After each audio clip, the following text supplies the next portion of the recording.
This video is to help you write your isolationism essay, for those of you in history. This essay is about the Spanish-American War. This picture is Theodore Roosevelt and his Rough Riders taking San Juan Hill. The first thing I recommend when you're writing this essay or this paper is to establish a thesis. Your thesis statement is the point of your paper. What are you trying to tell me? Obviously, this one is about the Spanish-American War. When writing a thesis, please don't ever include, today I'm going to talk about, or I want to explain, or this paper is about type statements. As a reader of an essay, this shows me that you're not entirely sure how to write an essay, first of all, and second, I know what you're going to talk about, the Spanish-American War. Your thesis will tell me that. And I always laugh when students write in their essays, this essay is about, or today I'm going to talk about, or I have written an essay about, and I can see that you've written an essay. I'm reading it. So try to avoid these statements at all costs. A simple, easy thesis statement about the Spanish-American War could include the Spanish-American War changed American politics forever. Another thesis could be that the Spanish-American War created a pathway for the United States to become involved in international affairs. So just figure out what it is that you're trying to say with your essay. Now, this assignment asks you to discuss the causes and the outcomes of the Spanish-American War. So what do you need to talk about? These are your main points, the causes and outcomes. So you'll need to list these in some way. So specifically, your main points are given to you for this essay. You need to discuss causes and outcomes. It's very, very simple. Now, in order to write your introductory paragraph, you need to start with some basic background information. What's going on in the United States, what's going on in Spain, something to that effect. This is going to give you a really, really nice transition into your main points and your thesis. So, for example,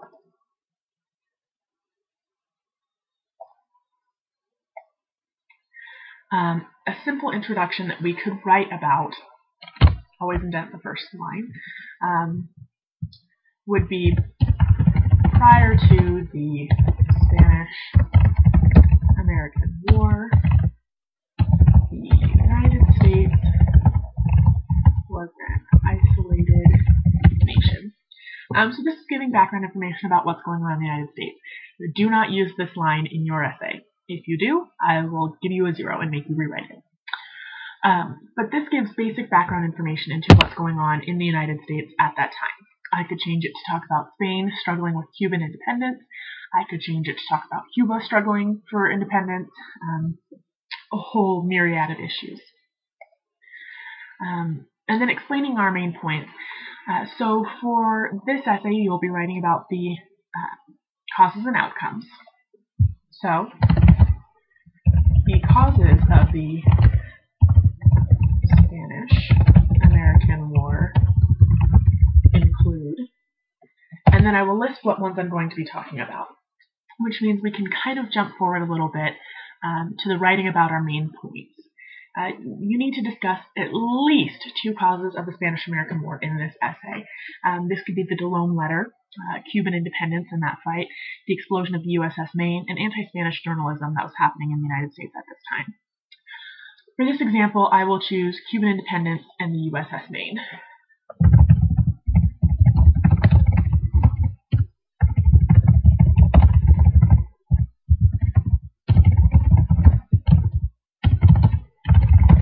And you can see here that means I already have this nice little layout of what I'm going to discuss when I'm talking about the causes of the Spanish-American War. And then going back to how to finish writing my introduction, I need to finish explaining my main points. My other main points are talking about the outcomes.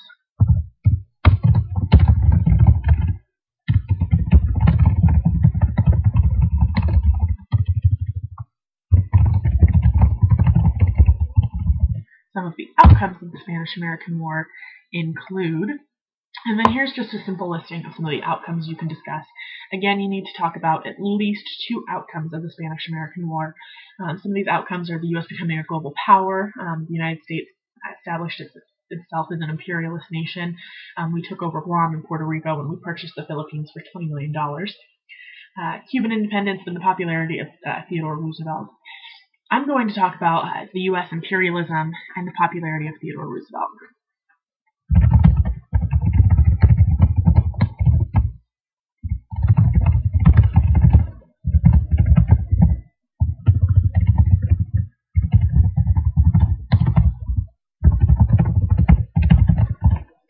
Okay. And then I need to list my thesis. So again, going back to the introduction, I need to now give a thesis statement. So my thesis, I'm just going to write thesis here, because you will need to establish your own. Again, please try not to use my example here word for word. If you want to utilize parts of it and change it, I am okay with that, but please do not copy and paste this or retype it, as the case may be. So when it comes time to write about your main points, again, discussing at least two, and these are all 4 great options. You probably will have to do research to learn more about each of these items. When you're doing research, make sure you save the locations for where you got that information. I am expecting you to have sources for this essay. If you don't give me your sources, I cannot grade this essay. I'm not asking you to put them in MLA format. I'm not asking you to include like a works cited page, but you do need to have at least the URL of where you got the information. Do not copy and paste information from the internet. You will need to summarize what it is you've found. So those are the main points you can talk about. For causes, now for your outcomes, again, here's that list. Becoming a global power of the United States. Before this, the United States really was not too much involved with international disputes with anyone really besides Britain. We had not really established colonies or taken over power in places, and that's the establishment of U.S. imperialism. Because of the Spanish-American War, the United States now had a form of colonies with the Philippines and Puerto Rico and Guam. We established Cuba as a protectorate, so Cuba did gain independence from Spain, but the United States, through the Platt Act, changed a lot of their freedom, so they weren't completely free. They kind of had the U.S. as a big brother type situation. And the popularity of Theodore Roosevelt, he was already very well known and very popular, but with his Rough Riders taking San Juan Hill, he catapulted into the political stratosphere and became obscenely popular and very well known throughout the United States. And then finally, writing your conclusion. Now, each of these should have been their own paragraph, an introduction with its own paragraph. Again, coming back here, I would talk about, remember to tab in at the beginning. This would be a paragraph about my causes, a paragraph about the outcomes, and then finally I have my conclusion. So give a brief overview of the causes that you discussed. It wouldn't make sense if the causes you discussed were the DeLone letter and the USS Maine. If those were the ones you write about in the essay, you should use those in your conclusion. Don't write about something else. So I need to discuss the causes. So struggle for Cuban independence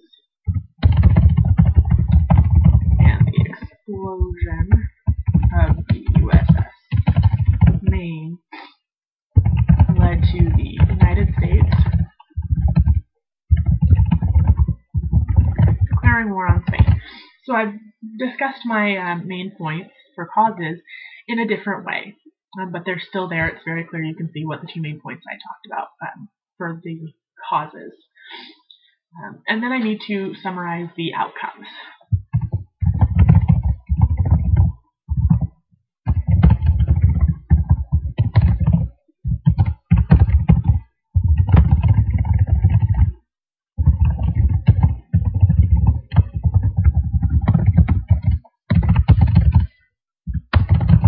I always misspell the Philippines. Let's see if I do it again. Of course.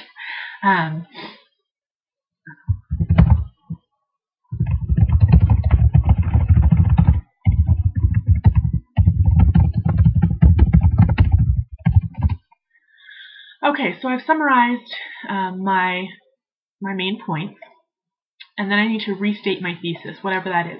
And again, just like my main points in my conclusion were different than my main points in my introduction, I need to restate my thesis in a new way. And then I need to finally tie back my introduction with commentary on the historical significance, or whatever it was I talked about in the beginning of my essay. So here I talked about the United States was an isolated nation. So I need to talk about that again at the end of my essay, because that's how I started it. I want to finish it in a similar way.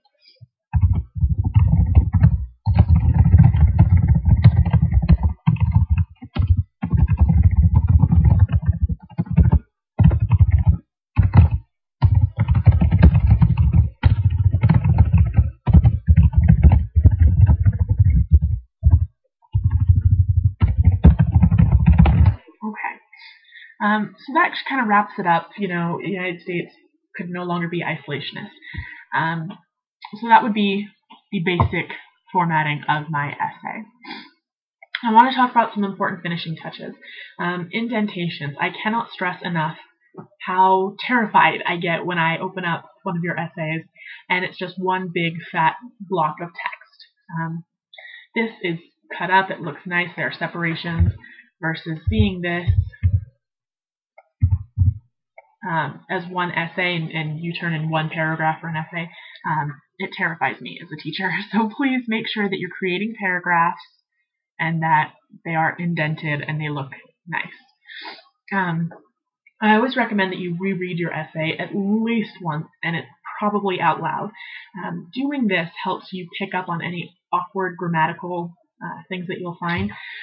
For example, I'm not sure that this is going to sound good. Isolationism for the United States was now a thing of the past. The Spanish-American War had changed global politics forever. So that flow's okay. I don't love it, so I might consider rewriting it, just because I'm not sure I love how that sounds. If your essay is too short, there is sometimes word requirements, length requirements. Don't be afraid to say more. Elaborate on your points. Explain something in more detail. When you include information in your essays, especially coming from sources, you need to explain it. You can't just say the DeLome letter said that Spain was going to invade the United States. What does that mean? Why did that create more fervor in the United States to declare war on Spain? Why were people so caught up about this? Why did the exploding of the USS Maine really upset everybody?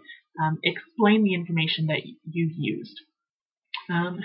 If your essay is still too short, don't be afraid to include more outcomes or causes. Again, this is your way of demonstrating that you understand. If you don't sound knowledgeable, if your essay sounds like it was written by a third grader, you should probably rewrite it. If you're still struggling with your essay, let me know. We can go over it together. I can help you edit it. And if you're unhappy with your grade, I can help you rewrite it. I always recommend having somebody else read your essay, if that's possible. If not, reread out loud and prove that you know what you're talking about in your essay. Sound intelligent, and good luck. If you need any help, let me know.